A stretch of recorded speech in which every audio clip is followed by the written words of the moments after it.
Thokozani, this is Mkhulu Dablamanzi. Insizwa kamathebula sanibonani. Welcome back. Oh my goodness. Yeah, boko kunabomkhulu besakhuluma ngesithunywa. Le video bese icala kuba yitse, so angifuni ukuthi ibe yitse kakhulu itoze inibore, ngiyakuthi ngiyanibora. Thokozani nini nonke ngiyabingelela emakhosini. Okay. Boko kunabomkhulu, when it comes to sithunywa ne? Sithunywa sidinga inhlitiyo yakho, sidinga ukuthi uvule inhlitiyo yakho.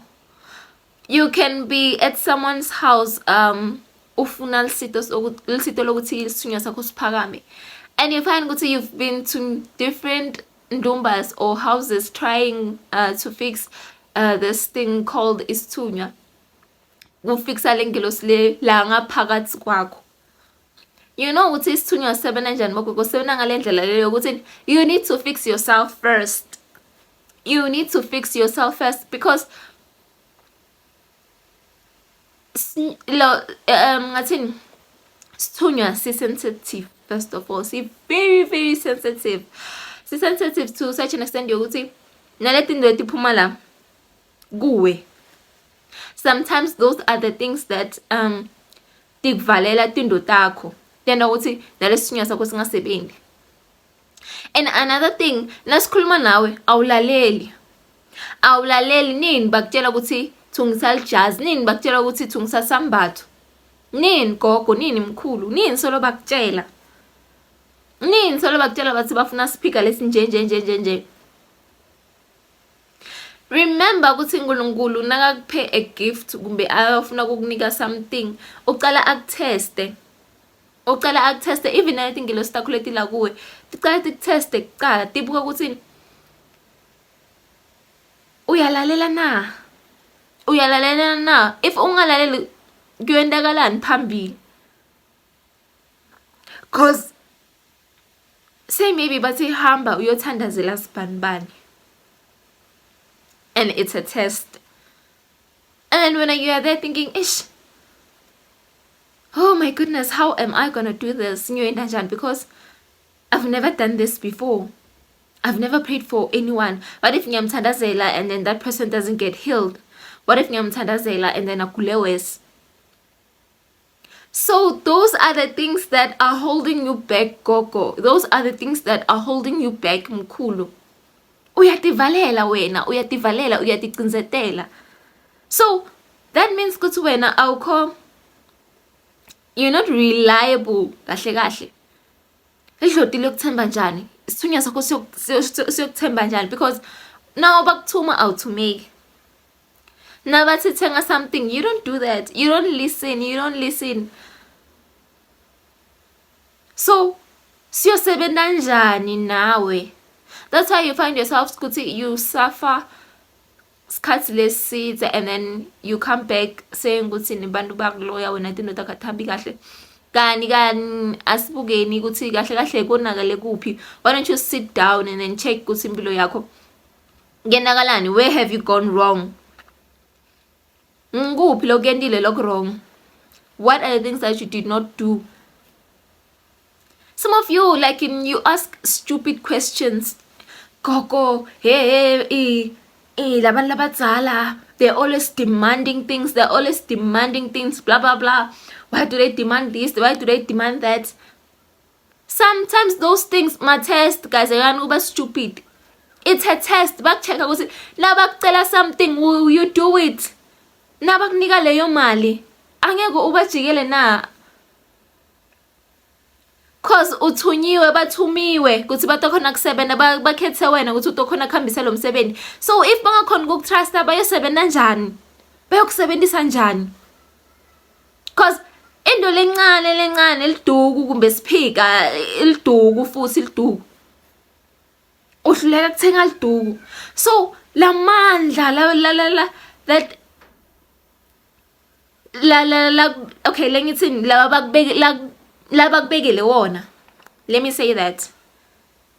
So la mandla laba watrustile bawabeka kuwe, bakutrusta wena ukuthi atini umntwana ethu lo utohambisa lo msebenzi utophilisa abantu, but you can't even buy a dog.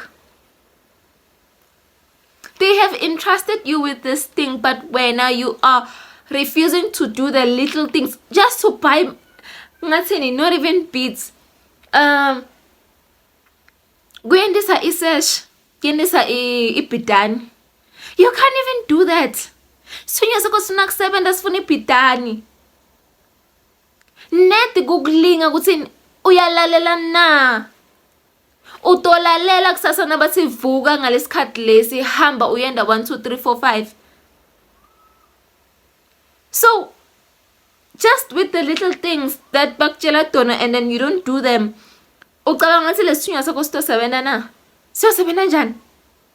Awa bagogo nabomkhulu ke sikhulumeni maciniso. Stop being stupid.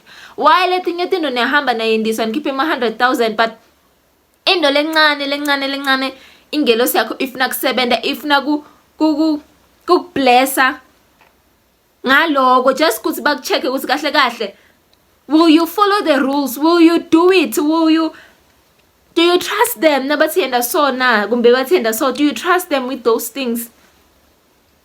So when you don't even trust them with the little things, they complain, yeah, they demand a lot, but demand, hey, kusasa bafuna loku, tinotaka tiyadura, blah blah blah blah blah.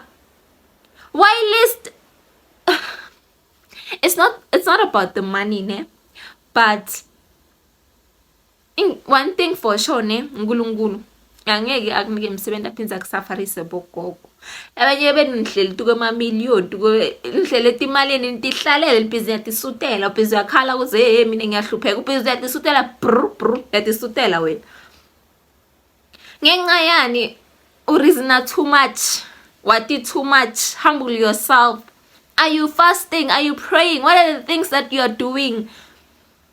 Indloti isithunywa leyo ingelosi yakho sithunywa sakho siyabona na wena tinto letincane babona labantu laba because banawe bafuna ukubona ukuthi uyalalela na. Let duku bathelithenga ubuye ulithandazela ukuthi sithunywa sami ngelosi yami nali duku nawo ubuka nawo uhlonipheke ngithandaza ngikhona ukuhlonipha nali ngilithengile thenga udobona mhlolo. Labanye beno nitivalele niyatiloya.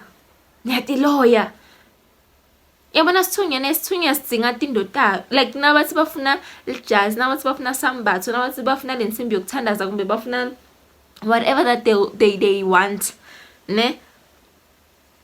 Le tindo leto bogogo nabomkhulu imfihlakalo yakho tindo takho tokusebenza. Bafuna kusebenza isikhathi sesifikile but wena uyabadelaya. Next time dotsweni bakuloya. Kanti manje bakuloyi ni uyadiloya. Qiniso le uyadiloya. Asenyekeleni kuba greedy man. Uhlalela ama million eno business utele. Mina bangiloya ngala, uloya ngibani uyadiloya wena. Stop that mentality yokuthi hey madloti labantu abadzala they demand too much. Wena ngowesilima utenda slima even nebantu na ukhuluma tinto letifanayo bakubuka lo asati yodla kudzala kumbe hayi usatohlupheka. Ay stop yesichubeke bogogo makhosi ndawo.